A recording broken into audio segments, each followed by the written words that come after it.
Jangan sampai kemarin itu jadi semacam pemadam kebakaran ya. Nah, jadi pemadam kebakaran nanti setelah jalan berapa bulan lagi kembali lagi ada gejolak lagi, demo lagi karena nggak ada apa namanya kajian yang mendalam.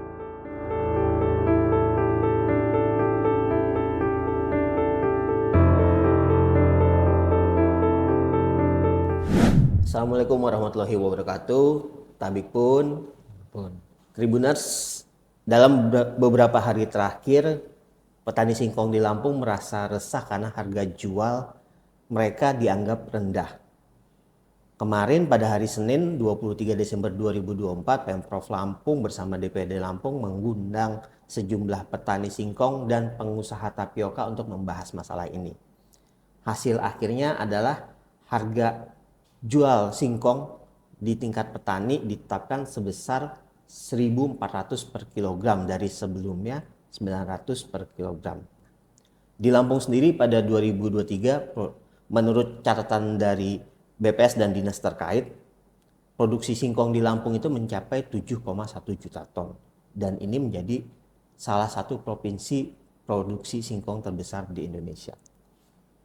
Nah, apa yang menyebabkan harga singkong menjadi rendah dan bagaimana solusi untuk mengatasi hal tersebut? Saat ini saya sudah bersama dengan Ketua Komisi 2 DPRD Lampung, Bang Ahmad Basuki. Assalamualaikum, Bang. Selamat siang, Mas. Selamat siang. Apa kabar, Bang? Alhamdulillah baik ini.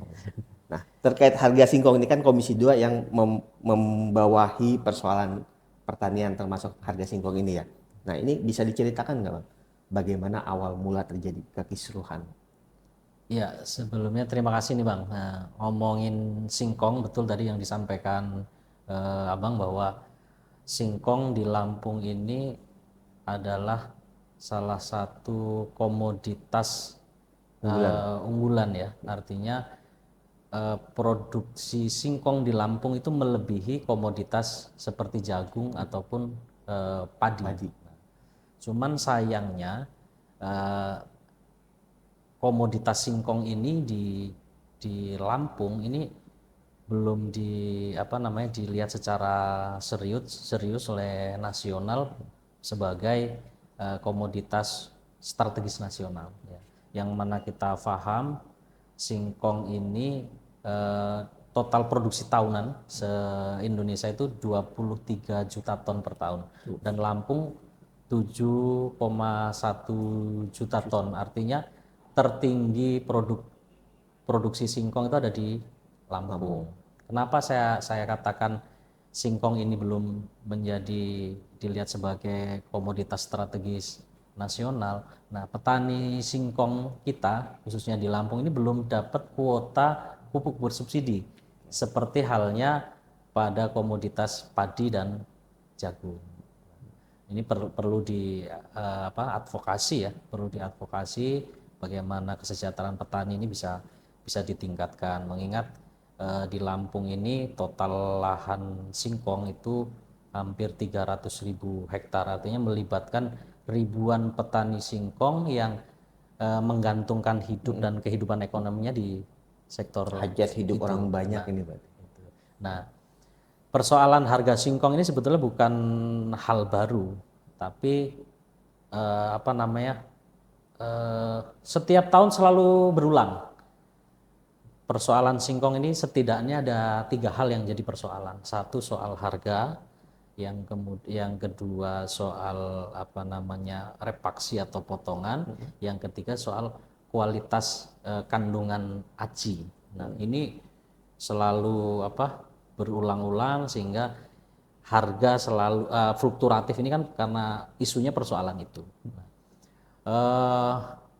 Lampung memasuki musim penghujan di November Desember, kemudian memang panen raya singkong kalau kita lihat dari tren memang di bulan-bulan itu suplainya banyak, terus kemudian curah hujan tinggi, tentu mungkin kadar acinya berkurang. Nah, ini yang kemudian perusahaan selalu harga anjlok ini selalu dikaitkan dengan itu. Sementara kami DPR melihat bahwa sebetulnya satu, petani ini belum terlindungi ya karena belum dapat pupuk subsidi, kemudian harganya juga cenderung fluktuatif. Beda dengan tapioka, tapioka yang diproduksi oleh perusahaan itu, harganya kan harga pasar bebas gitu ya, yang cenderung tidak pernah turun gitu. Nah, kami berharap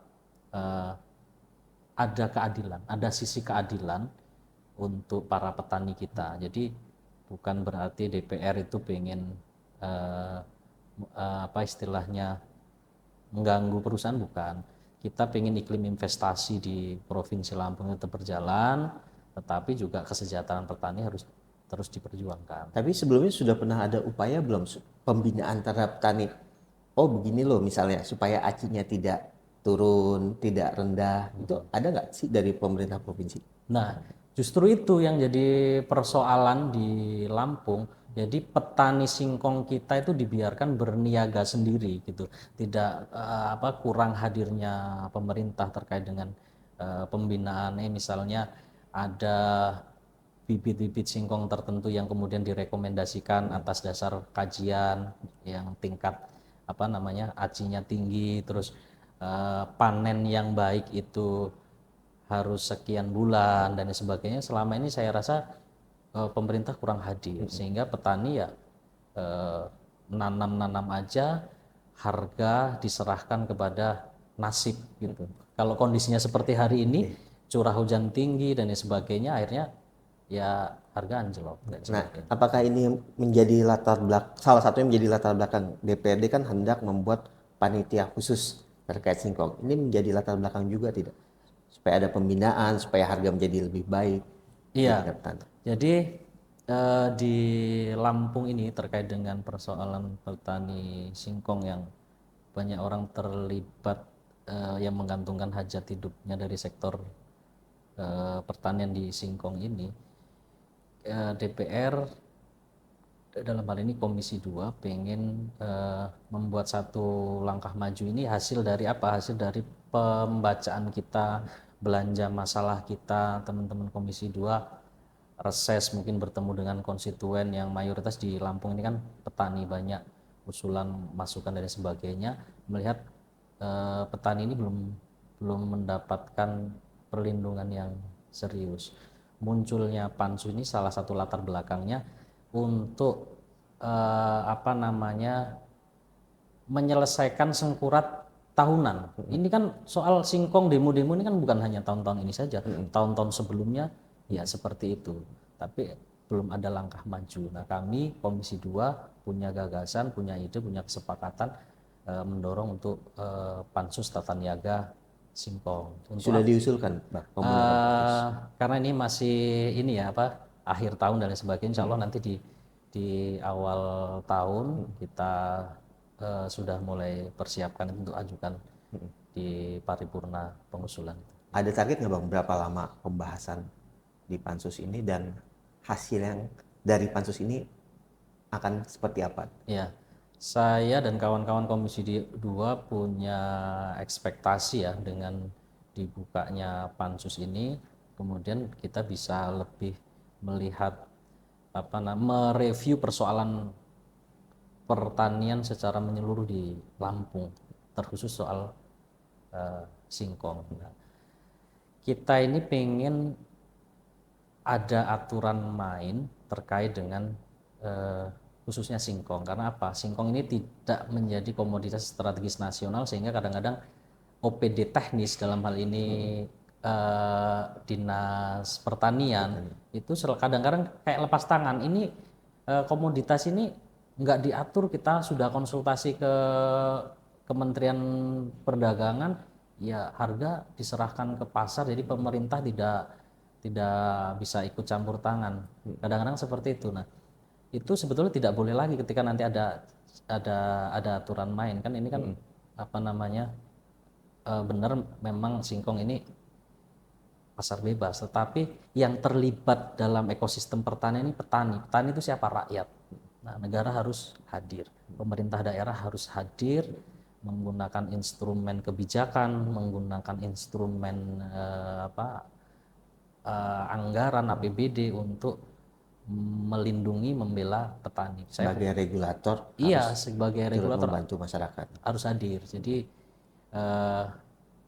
pansus ini nanti arahnya kita mau hitung-hitungan nih, petani biaya produksinya seperti apa, dihitung. Kita libat kajian ini, nanti kita bisa panggil misalnya BI untuk hitung inflasi, terus kemudian BPS, kemudian dinas terkait, asosiasi petani singkong dan sebagainya.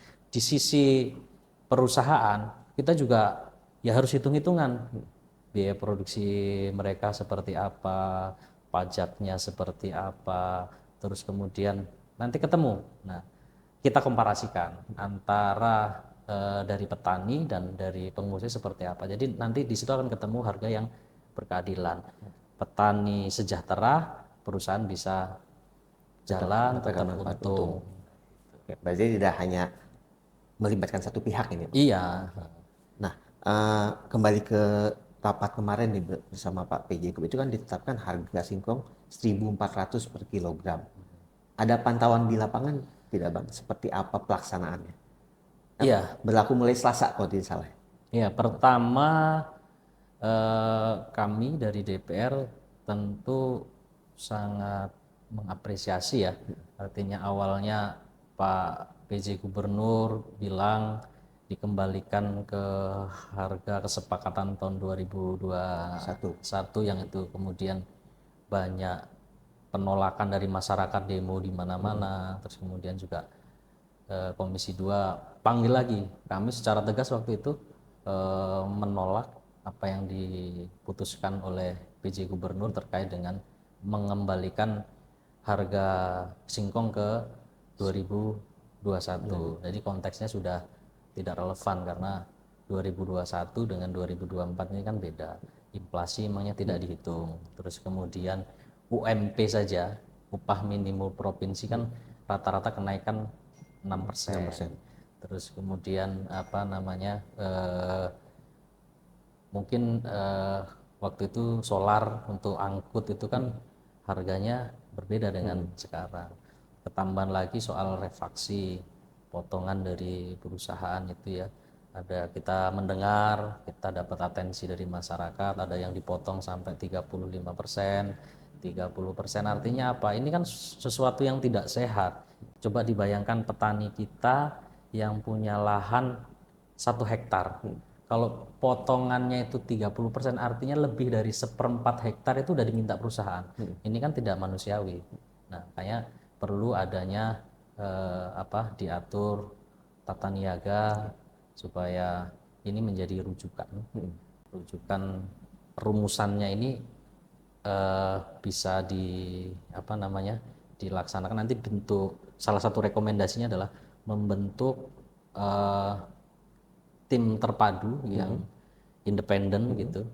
Ada unsur akademisnya, perusahaan dilibatkan, petani dilibatkan, kelompok petani dilibatkan, punya rumusan sehingga ketemu win-win solusi. Kalau yang kemarin 1.400 itu ya, kalau itu kan hanya istilahnya, jangan sampai kemarin itu jadi semacam pemadam kebakaran ya. Nah, jadi pemadam kebakaran nanti setelah jalan berapa bulan lagi kembali lagi ada gejolak lagi, demo lagi, karena nggak ada kajian yang mendalam. Tapi 1.400 ini ada dasar hukumnya tidak? Ada MOU waktu rapat pembahasan itu atau seperti apa? Iya, 1.400 itu kemarin hasil kesepakatan ya, setelah mungkin perdebatan yang cukup alot ya antara teman-teman asosiasi petani singkong, kemudian perusahaan, muncul angka 1.400 itu taken di atas materai, ada berita acaranya, nanti kita bisa kirimkan gitu. Tapi itu cukup kuat tidak? Apa kan kalau sebelumnya ada pergub yang mengatur terkait harga singkong. Nah, sementara sekarang hanya melalui MOU antara pemerintah, pengusaha dan petani. Apa perlu dibuat pergub lagi atau perda seperti itu terkait harga singkong ini, Bang? Iya, tentu. Kalau kemarin itu sebetulnya sebagai langkah awal untuk apa ya istilahnya, kalau saya istilahkan meredam gejolak Gejolak. kemarahan apa masyarakat petani singkong, ada yang menuntut untuk pabriknya ditutup, ada yang sampai ada ancaman apa mobil-mobil truk yang angkut singkong mau jual itu nanti dicegat mau dibakar, ada informasi mau ada demo yang mau numpain singkong di Pemda, di kantor DPR dan sebagainya. Jadi itu belum cukup kuat ya, sifatnya hanya kesepakatan. Toh saya masih juga lihat di apa hasil kesepakatan itu ada beberapa pengusaha juga yang nggak mau membubuhkan tanda tangan. Makanya ini sedang kita pantau terus. Di kami juga masih dapat laporan apa harga singkong di tingkat apa namanya perusahaan tapioka ini juga masih ada yang 1.200, 1.100 dan sebagainya. Berarti belum dilaksanakan 1.400 per kilogram ini. Kalau dari laporan teman-teman di bawah itu masih ada kesepakatan kemarin nggak dijalankan sepenuhnya gitu, makanya harus apa namanya dicek lagi tuh apa namanya Pemprov gitu dengan Dinas terkait di bawah seperti apa gitu. Termasuk nanti Komisi 2 juga akan coba untuk turun ya ke pabrik-pabrik, cek langsung apa benar informasi dari masyarakat. Kalau kita lihat yang beredar di medsos ini, saya sehari ini ada 3-4 WA masuk bilang kayaknya kesepakatan yang kemarin itu belum terrealisasi di tingkat bawah.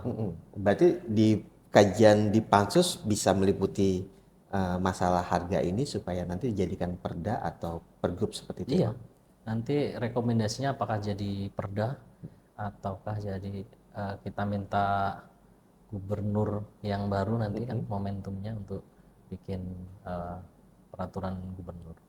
Oke, Bang, ini menarik. Di Lampung sendiri tadi kan dikatakan 7,1 juta ton. Dari rata-rata produksi nasional itu 23 juta ton. Berarti kan sebagian besar singkong dari Indonesia ini diproduksi di Lampung. Dan produsen tapioka terbesar pun Ada di Lampung. ada di Lampung. Nah, sumbangsih dari swasta ini kepada petani singkong sejauh ini terlihat tidak, Bang? Saya belum sempat cek ya, harusnya CSR juga jalan kan gitu.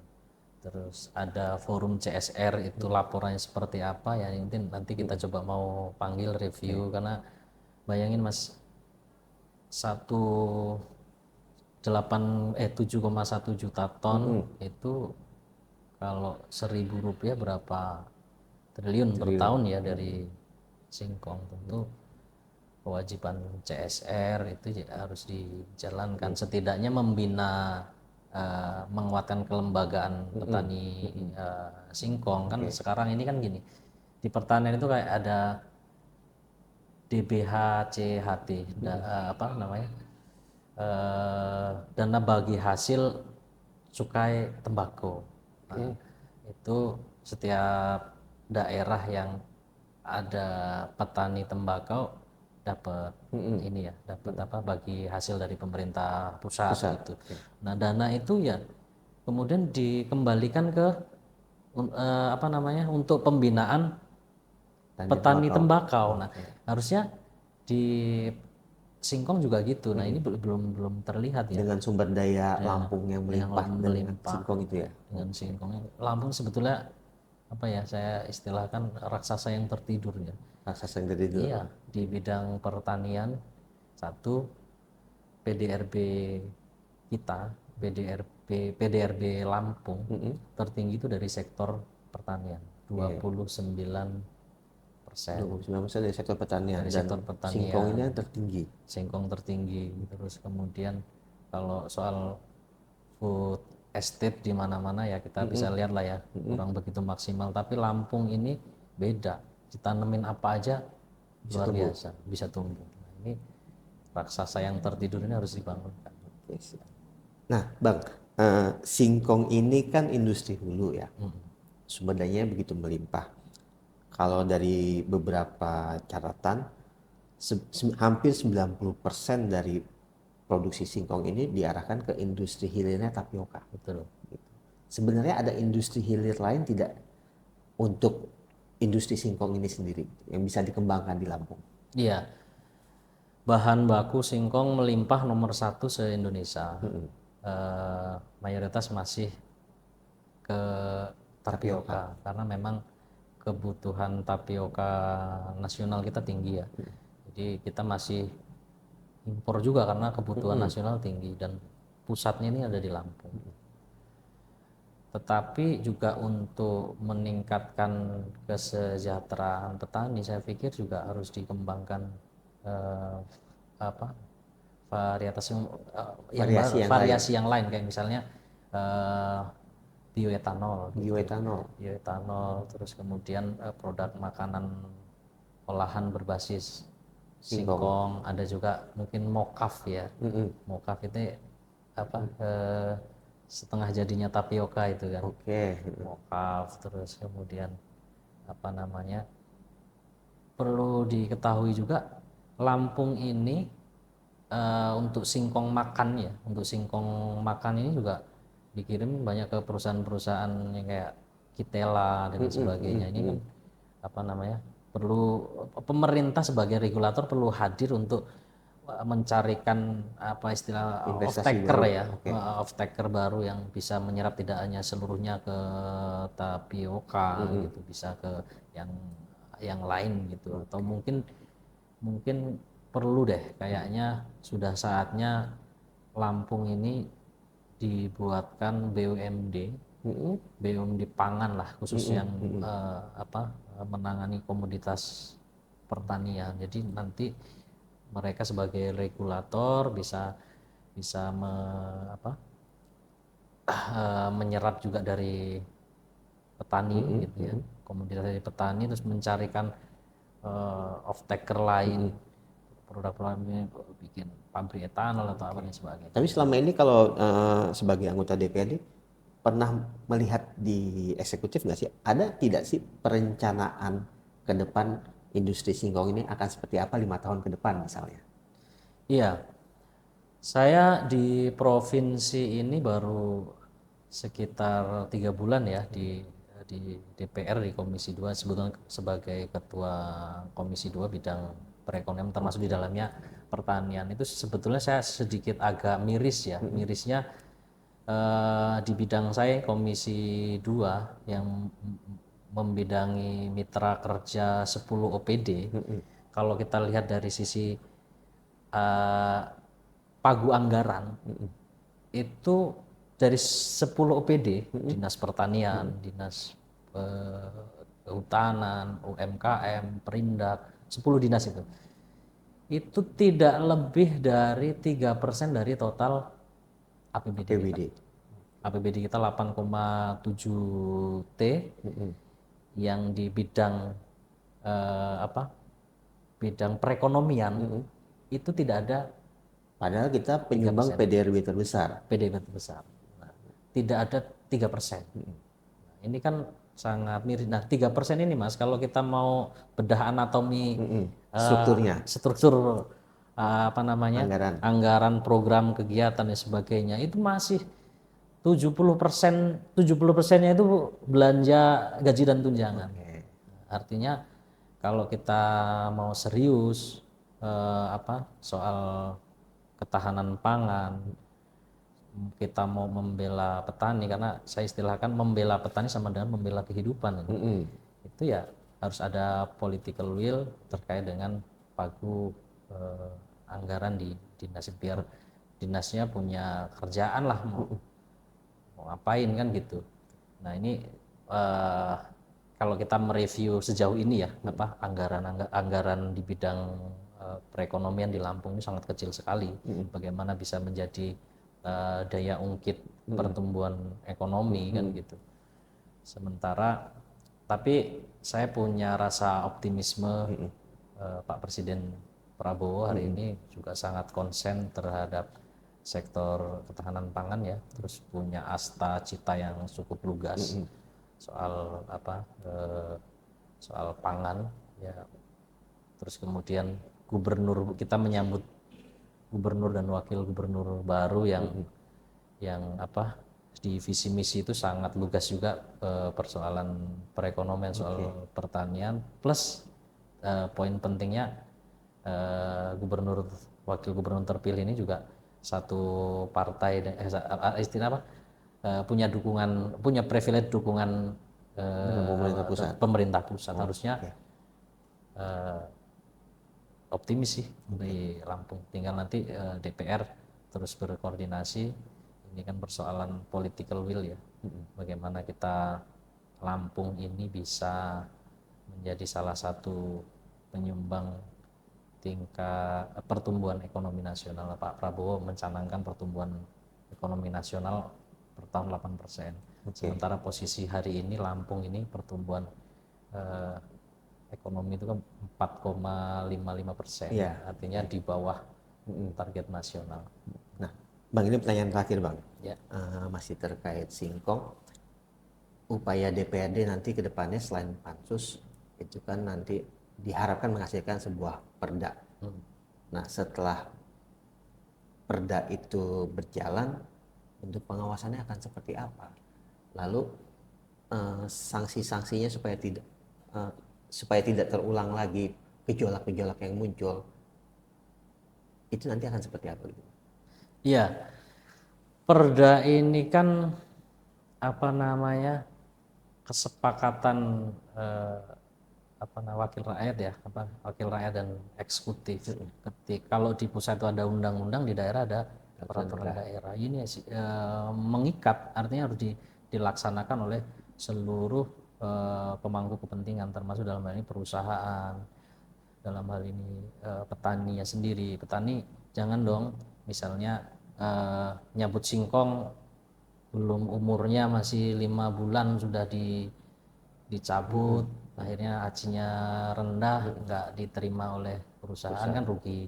Terus juga perusahaan juga nggak boleh dong kemudian berinvestasi di Lampung, cari duit di Lampung, tetapi tidak ikut mensejahterakan para pelaku di ekosistem pertanian singkong ini gitu. Ya kalau kita mau hitung-hitungan, ya untunglah perusahaan ini. Kalau nggak untung ya nggak tiap tahun tumbuh bikin pabrik baru dan sebagainya. Terus kemudian ini Mas, singkong ini relatif komoditas yang relatif tidak ada residu. Tidak ada residu. Yang saya maksud tidak ada residu gini. Singkong bisa diambil jadi acinya, jadi tapioka. Itu nilai ekonomi sendiri, harganya naik ya, pasarnya pasar bebas naik. Kita masih butuh banyak kan, karena masih impor kan secara nasional, artinya artinya kebutuhan pasar sangat tinggi ya. Nah, harga naik. Terus kemudian ampasnya itu ada namanya onggok. Onggoknya itu punya nilai ekonomis. Itu kalau nggak salah itu 1 kilonya 400 sampai 500 rupiah. Itu bisa untuk pakan ternak. Masuk ke jadi bahan baku obat nyamuk. Ya hampir nggak ada ini. Nggak ada sih, paling ya ya soal pencemaran juga ini harus ya kan, jangan sampai kemudian mencemari lingkungan sungai dan sebagainya. Artinya full komoditas singkong ini semua punya nilai ekonomis. Ada aci, onggoknya. Istilahnya onggok ini kan ampasnya ya, dari satu industri hulu ini bisa berkembang banyak industri hilir di Lampung ini sendiri. Betul. Tinggal bagaimana ini diformulasikan supaya investasi bisa datang ke Lampung, hanya memanfaatkan satu singkong, satu komoditas ini. Jadi tata niaga lah, dibenahi tata niaga pertanian ini memang harus sama gubernur baru terpilih ini harus dibongkar ulang, direview soal tata niaganya secara keseluruhan di pertanian. Oke, terima kasih Siap. Bang Ahmad Basuki atas waktunya. Siap. Kita berbincang sampai di sini karena waktu kita yang terbatas seperti ini. Terima kasih.